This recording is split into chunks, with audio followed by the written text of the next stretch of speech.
In the 1980s, the tranquil village of Narra in Lears, England, was shattered by the brutal slayings of two teenage girls, one in 1983 and the other in 1986. For years, the tight-knit community was gripped by fear and suspicion as the shadow of these horrific crimes loomed over them. Who among them could be capable of such unspeakable acts? It wasn't until 1987 that investigators armed with groundbreaking DNA technology would make a chilling breakthrough. The investigation led them to 27-year-old Colin Pitchfork, a seemingly ordinary man with a family and a small criminal history. But as the investigation unraveled, it became clear that Pitchfork was no ordinary man. What began as minor offenses like indecent exposure had quickly spiraled into assault and murder. Pitchfork, a bakery worker by day, had a hidden dark side that was only revealed later through expert psychiatric analysis. Described as possessing a psychopathic personality disorder, Pitchfork had seamlessly blended into society, hiding his true nature behind a facade of normalcy. His arrest marked a pivotal moment in criminal history, the first ever conviction of a murderer using DNA evidence. This documentary delves into the chilling case of Colin Pitchfork, unraveling the shocking details of his crimes and the investigative journey that ultimately brought justice to the Oklahoma victims. Through a combination of cutting-edge forensic science and tireless detective work, this case would not only change the course of criminal investigations, but would forever alter the way society viewed the power of DNA in solving crimes. Join us as we recount the harrowing tale of the murder of Linda Mann on the 22nd of November, 1983. At 7:20 a.m. on that cold morning, a hospital employee walking along a footpath in the village of Narra stumbled upon a disturbing sight. What initially seemed like a mannequin turned out to be the lifeless body of a teenage girl. As the ambulance driver confirmed the grim discovery, the community would soon realize that a killer was among them. This was only the beginning of a twisted journey into darkness, where DNA technology would ultimately reveal the true identity of the monster lurking in their midst. Linda Mann was a bright and ambitious 15-year-old with a love for independence. She was known in her community as a reliable and caring babysitter, always eager to earn her own money. A true testament to her creativity, Linda had a flair for fashion, often experimenting with hair dye, makeup, and clothes. When she couldn't afford to update her wardrobe, she found ways to make her own clothes or picked up extra babysitting jobs to fund her passion for style. Linda was not just a diligent student, but a well-liked and popular girl with big dreams. She spent her free time practicing languages like French, German, and Italian, even planning to tackle Chinese in the future. On the night of her tragic death, Linda had just finished her first babysitting job and returned home around 6:20 p.m. After dinner with her stepfather, Eddie, she set off for another job at 6:45 p.m. However, her neighbor soon informed her that the job was canceled, leaving Linda disappointed. She decided to spend the rest of the evening with her friends, stopping by her best friend's house at around 7:30 p.m. After a quick visit, she then walked to her friend Caroline's house, where they chatted briefly. Caroline remembered Linda leaving just before the popular Coronation Street show came on television. After leaving Caroline's house, Linda took the path that led her through the woods and joined the Black Pad, a footpath that would soon become notorious. Meanwhile, her parents, Eddie and Kath, had gone out that evening. Upon returning home, Linda's older sister informed them that Linda had not come home. Eddie and Kath began searching the village, knocking on neighbors' doors and checking all the usual places where teens might gather, but Linda was nowhere to be found. When they reported their daughter missing to the police, they were told that she was probably just out with friends and would return soon. However, the next morning, Eddie was summoned to identify Linda's body after it was discovered on the Black Pad. Despite the visible injuries on her face, Eddie immediately recognized her new jacket, a piece of clothing she had been paying off and wore everywhere. Linda's tragic death left her family devastated, and Eddie shared with the media the shock and heartache that had overtaken him. He recalled the immense pain of realizing that someone could have done this to his beloved stepdaughter. The post-mortem revealed the brutal nature of Linda's final moments. She had suffered severe bruising and scratches, mostly to her right cheek, chin, neck, and collarbone. The pathologist theorized that Linda was likely struck in the face, knocking her unconscious. Further, investigations suggested that the cause of death was strangulation, possibly by the killer kneeling on her while choking her. Markings on Linda's heels indicated she had been dragged at some point. The pathologist's findings also confirmed the sexual nature of the attack, revealing that an attempt had been made to assault her. One of the most important clues was a semen sample taken from Linda's body, which revealed a very specific blood type. Only 1 in 10 adult men in England shared this rare blood group, providing the police with a lead. While this blood test couldn't identify the killer, it narrowed the search to a smaller pool of suspects. At first, the police focused on Eddie, Linda's stepfather. He had been close to the family, but not her biological father, and had been married to Kath for only a short time. Though Eddie was questioned, investigators quickly ruled him out as a suspect. His blood type didn't match the killer's, and he had a solid alibi. He had been at the pub with a police officer that night. With Eddie cleared of suspicion, the authorities expanded their investigation. They compiled a list of known sex offenders, not only from the local area but from across the Midlands. The Potter maid asked, Ivyo list included individuals with records for indecent exposure and sexual assault, leading them down a dark path toward a shocking revelation. The investigation into Linda Mann's murder had reached a frustrating standstill. After hours of painstaking work, detectives created a list of potential suspects based on the specific blood type found in the semen sample collected from Linda's body. These suspects were all men between the ages of 13 and 34, a broad range due to the high sperm count in the sample. 2. Narrow down the list. Anyone who was dead or incarcerated at the time of Linda's death was removed. This labor-intensive process, done manually before the advent of modern databases, took hundreds of hours of detective work. As the data was entered into a new computer system, investigators hoped that a name collected during their house-to-house inquiries would match one from the growing list of suspects. Meanwhile, a separate task force was formed to focus on the nearby Carlton Hayes Hospital. The facility had treated numerous sex offenders and substance abusers in the past, leading authorities to believe that a link between the hospital and the crime might exist. However, the hospital was reluctant to cooperate. They resented the implication and refused to release any patient information, assuring investigators that their wards were secure. Despite the hospital's resistance, the police pressed on, combing through information on 10,000 hospital patients who were considered potential suspects. Over the following weeks, several young men were investigated, including one with a striking dyed punk hairstyle and another dark-haired teen, seen running near Kipling Drive on the night of the murder. Though initially promising, these leads proved to be dead ends. The investigation took another turn when 2 local teenagers were seen intently reading a newspaper article about Linda's death in the days after her body was found. This was enough to make them persons of interest, but like the others, they were soon ruled out. By Christmas, Superintendent David Baker revealed a new theory to the public. Linda likely knew her killer. He speculated that what began as a simple interaction, perhaps a kiss or a cuddle, escalated into something far more violent.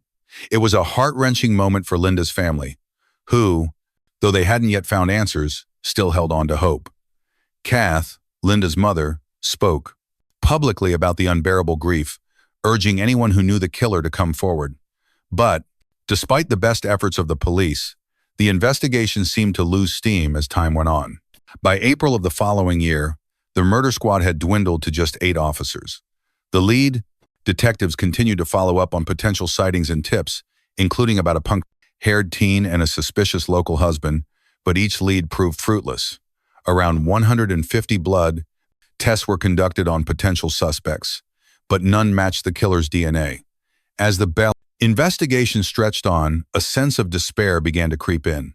Then, in October 1985, another chilling crime would tie the case to a suspect who had flown under the radar, Colin Pitchfork, a 16-year-old trainee hairdresser living just miles from Narra, was attacked while walking home.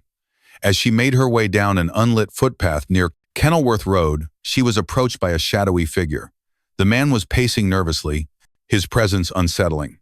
He was dressed in a dark hooded jacket, and as the girl tried to walk past him, He suddenly reached out and grabbed her.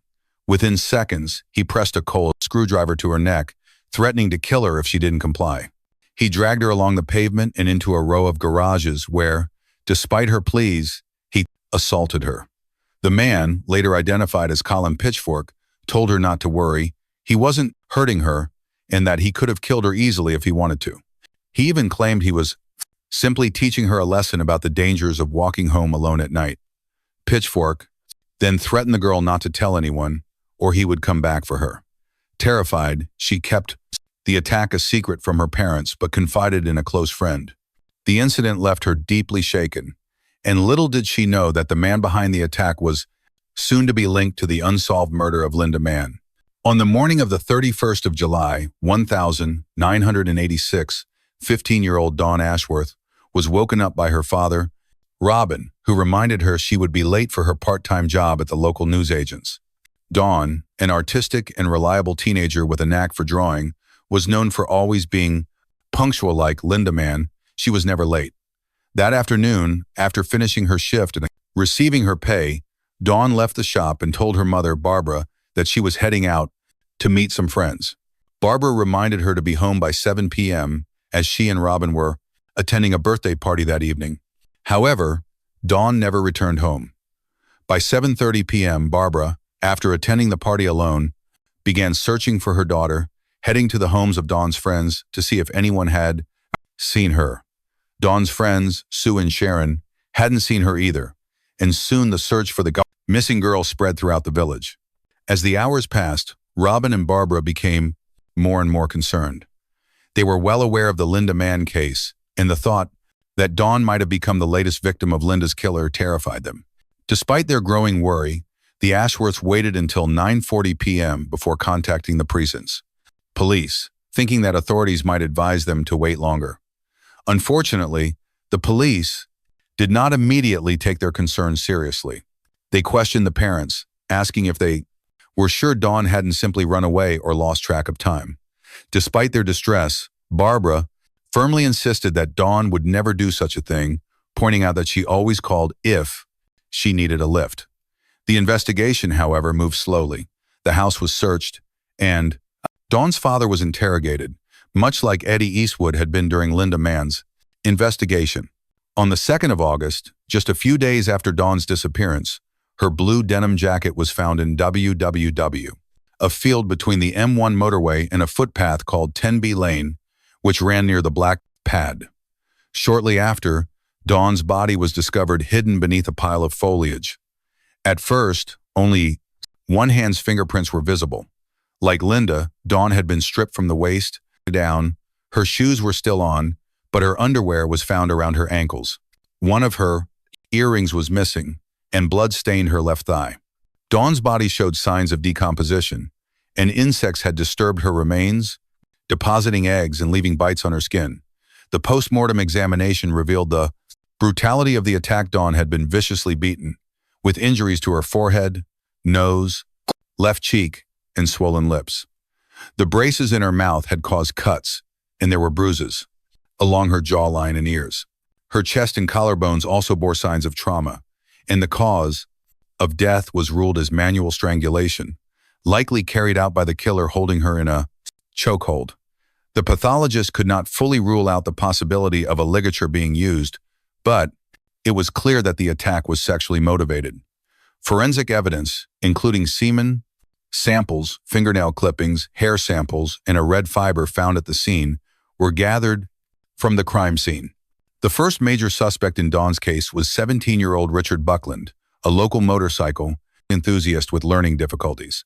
Buckland's involvement in the case would soon come under scrutiny, but as the investigation deepened, the search for the killer would continue, leading authorities down a chilling path that would eventually uncover a terrifying connection to the previous unsolved crime. Richard Buckland, a kitchen porter at Carlton Hayes Psychiatric Hospital, was at the center of a growing investigation into the brutal murder of Dawn Ashworth.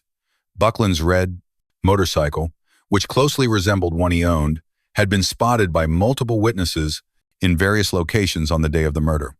It was parked beneath a motorway bridge around noon. Seen again at 4:45 p.m., and a red helmet was found near 10B Lane at 5:15 p.m. His motorcycle's presence at these key locations raised suspicion, and investigators began looking into him more seriously. Buckland had initially been questioned by the police after Dawn's body was discovered. He volunteered information, claiming he had seen her walking that evening, but he was not pressed further at the time. However, on the 1st of August, just a day before Dawn's body was found, a colleague of Buckland's came forward with a chilling piece of information. Buckland had allegedly told him that Dawn's body had been found near a gate by the M1 bridge. When asked how he knew this, Buckland responded, "Someone told me her body was hanging from a tree." This statement raised alarm bells with investigators. On the 8th of August, the police approached Buckland at his parents' house and arrested him. During his interrogation, Buckland claimed to have known Dawn and spoken to her before, but his story quickly became more erratic. As detectives probed deeper, Buckland started talking about a sexual relationship he had as a teenager with a girl he met at 14. He revealed disturbing details about his violent behavior, admitting to hitting his younger brother and using derogatory language to describe women. Buckland also confessed that he was drawn to younger girls, revealing his issues with premature ejaculation, something that aligned with details provided by the killer. The pressure continued to mount, and eventually, Buckland began to make more damning admissions. Under questioning, he claimed to have seen Dawn walking up the lane and even mentioned seeing a man carrying a stick, though this later turned out to be an untrue detail. Police suggested he had killed Dawn in a fit of rage, to which Buckland responded with an unclear statement, admitting, "I probably went really mad, and I don't know it." As detectives continued to press him, Buckland gave conflicting statements, at one point denying ever having sex, despite having previously admitted to engaging in sexual intercourse with another woman. He also requested a blood test, though it was not immediately carried out. The investigation took an even darker turn when Buckland revealed he had abused a 9-year-old girl, though he initially misreported her age as 11. Police investigated and confirmed this revelation, further painting Buckland as a deeply troubled individual. His ex-girlfriend also came forward, describing their relationship as horrifically violent. By the 9th of August, Buckland had been formally charged with Dawn's murder, but he continued to deny any involvement in Linda Mann's death, despite the mounting evidence against him. Although Buckland's blood was tested, it did not match the unique blood type of the killer. This left investigators with a frustrating dead end, as no one could be positively excluded from suspicion. It was only after Buckland's father raised the possibility with his lawyer that the police began to consider the emerging science of DNA testing. At the University of DNA Testing, Leicester, just 5 miles from Narra, geneticist Alec Jeffreys was pioneering the use of DNA profiling, a breakthrough technology that had accidentally emerged from his research into inherited diseases. Jeffreys had discovered that DNA could be extracted from cells and mapped to reveal unique genetic sequences, allowing investigators to identify individuals with incredible precision. This revolutionary technique would soon change the course of the investigation, bringing forensic science into the spotlight and offering a new hope in the hunt for the killer. The groundbreaking discovery of DNA profiling, made accidentally in 1984, was initially thought to be a scientific curiosity rather than a tool for solving crimes. It wasn't until 1986 when Alec Jeffreys, the geneticist behind the discovery, was approached by police that the true potential of this technology began to emerge. Investigators were eager to find out if DNA profiling could help determine whether Richard Buckland was responsible for the murders of Linda Mann and Dawn Ashworth. Jeffreys agreed to run the tests, and within days, he delivered an answer. Buckland was not the killer. The police were so stunned by the results that they had Jeffreys conduct the test twice more. Each time, the answer was the same. Buckland, after spending 3 months in custody, was released, and the investigation was back at square one. The use of DNA profiling had, however, proven its worth. Detectives were now convinced that if this new technology could help exonerate the innocent, it could also help find the guilty. The police began a massive operation. They sent letters to every man born between 1953 and 970 who had lived or worked in the Narra area in recent years, requesting a DNA sample. 2 testing centers were set up to accommodate men at different times of the day, hoping to fit the procedure around their work schedules. Despite a few men initially declining to participate, claiming they didn't like needles or the police, the vast majority agreed to provide a sample. The pressure from the local community, who were desperate to see justice for Dawn and Linda, played a role in this overwhelming response. As the operation gained worldwide attention, with the LA Times reporting on the innovative use of DNA testing, the police hoped they were on the verge of solving the case. By early 1987, over 5,500 men had been tested, but the investigation seemed no closer to an answer. That was until a woman came forward, claiming she had overheard her colleague, Ian Kelly, admitting to taking the blood test on behalf of his friend, Colin Pitchfork, a married father of 2. Kelly had impersonated Pitchfork, who had a prior conviction for indecent exposure and didn't want to deal with the hassle of the police. This revelation sent shockwaves through the investigation, leading to Kelly's arrest and, shortly after, Pitchfork's apprehension. As he was escorted into the back of a police vehicle, Pitchfork, seemingly resigned to his fate, told the officers, "I must let a few people know what's happened to me before they read it in the papers. Then I'll tell you everything, but I want to do it my own way because it's really a story of my life, not just the story of a month or two." Born on the 23rd of March, 1960, in the village of Newbald, Lyra, Colin Pitchfork was the second of 3 children. He later described himself as the black sheep of his family. His older sister aspired to become a doctor, and his younger brother dreamed of studying engineering at university, but Pitchfork always felt overshadowed. He recalled how, from the age of 11, he had a penchant for flashing, starting in his own home and then moving on to public spaces. This disturbing behavior marked the beginning of a pattern that would continue throughout his life. Pitchfork's school years were filled with struggles. He disliked most subjects, except for English, and he was often ridiculed by his peers, particularly during communal showers at the Scouts, an organization his mother was heavily involved with. Despite his troubled adolescence, Pitchfork met Carol in 1979, and they got engaged soon after. Although he promised to stop his flashing behavior, it continued. At 21, he was caught again and placed on probation. But the probation service believed he had outgrown the SAID problem. In 1981, Pitchfork and Carol married, and he continued working at Hampshire's bakery while their family grew with the birth of their 2 sons.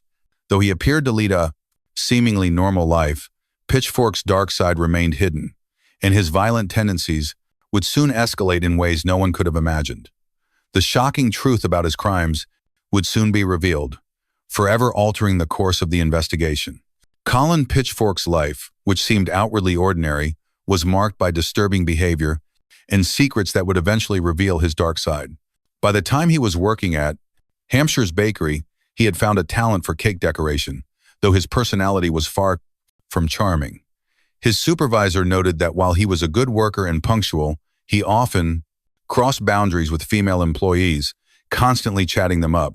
Eventually, his troubling behavior resurfaced when he was caught flashing yet again, leading to psychiatric counseling at Carlton Hayes Hospital.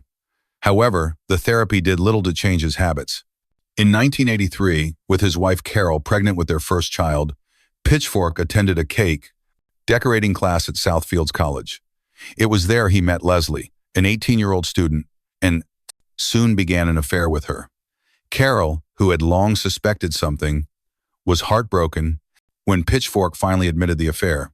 He told her that Leslie, being young and a virgin, had given him something Carol couldn't, leaving his wife devastated. Pitchfork, however, seemed excited by the secrecy of the affair and the possibility of Carol discovering his actions.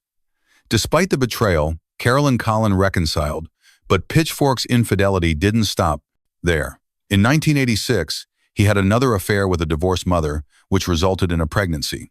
Though the woman initially planned to have an abortion, she changed her mind, only for the baby to be stillborn in January 1987. After the affair with Leslie, Carol and Colin decided to move to Narra, hoping for a fresh start. Yet Pitchfork had already briefly caught the attention of the police back in 1984 during their investigation into the murder of Linda Mann. During door-to-door inquiries, a police officer visited the home of Colin Pitchfork, who had recently moved in with Carol and their young baby. When Carol answered the door, Colin took a few moments to appear, later explaining he had to compose himself.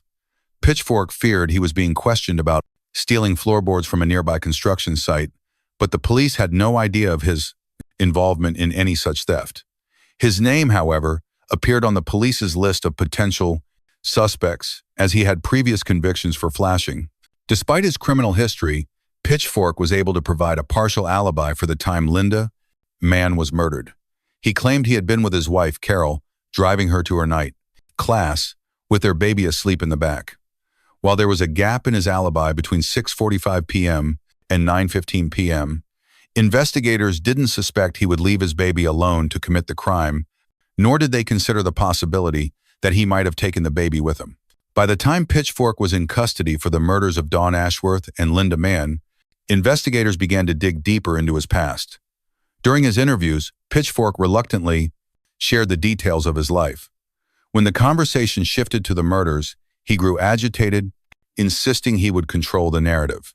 He claimed that on the night of Linda's murder, his baby had been asleep in a carry cart in the back of his vehicle. Pitchfork recalled seeing Linda and waiting for her beneath a streetlight.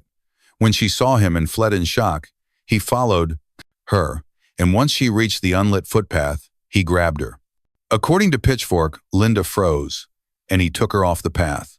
He described their encounter as a conversation, where he claimed Linda backed herself into a corner and did not scream. He suggested that by not fighting back, Linda had somehow gotten herself into the situation, believing that not resisting would spare her from further harm. In a chilling rationalization, Pitchfork implied that Linda's fear had led her to let him assault her, hoping that submission might end the ordeal.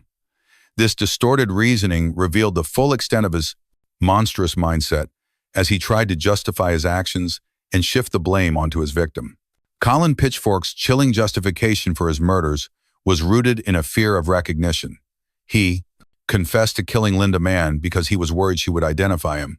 With a wedding ring on his finger, a single earring, and a balding head, he knew she could link him to his wife and family. Pitchfork believed that if Linda survived, she might report him, and that was a risk he couldn't take. He continued this twisted reasoning when recounting his encounter with Dawn Ashworth, whose murder mirrored Linda's in its horrifying details. Like Linda, Dawn did not react when Pitchfork flashed her.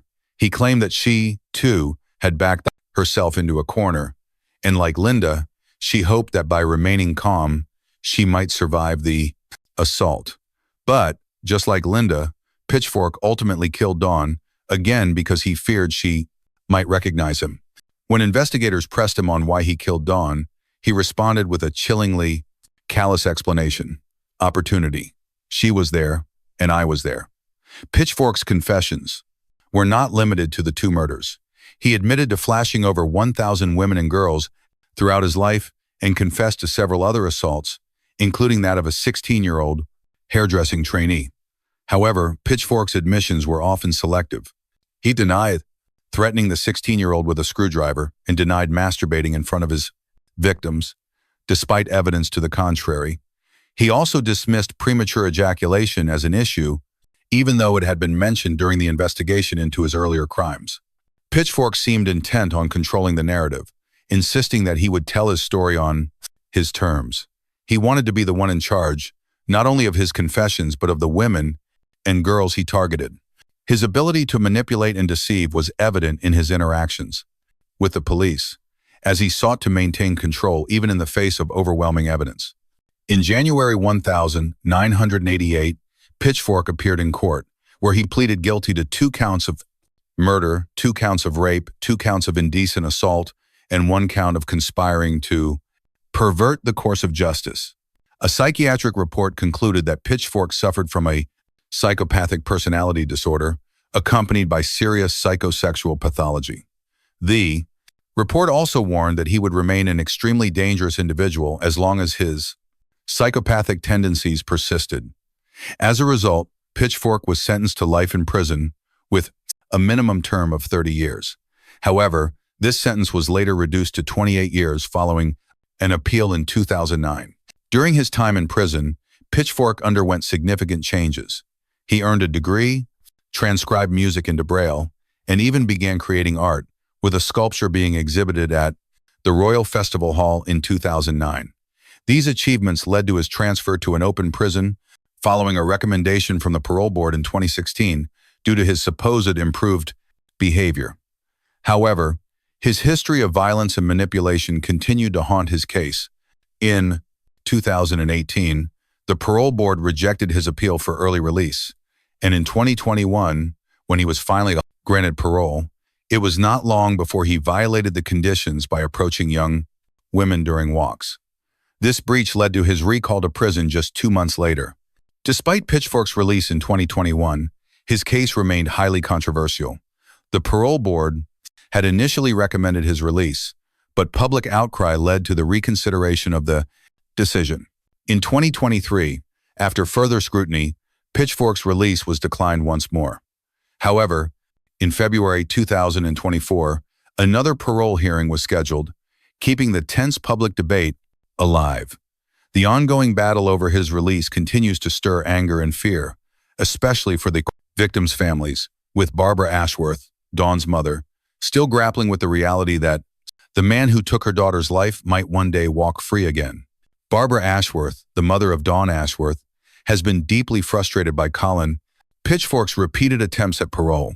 With words failing her, she expressed her disbelief at the fact that Pitchfork continues to seek freedom.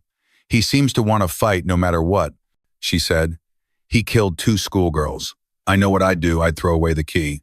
Despite the ongoing legal battles, Pitchfork remains incarcerated. At 63 years old, he is still serving his sentence, with his future uncertain and the scars of his brutal actions haunting those who seek justice for his victims. His parole hearings, which continue to spark outrage, highlight the ongoing tension between the hope for rehabilitation and the fear that he remains a gaming, dangerous threat to society.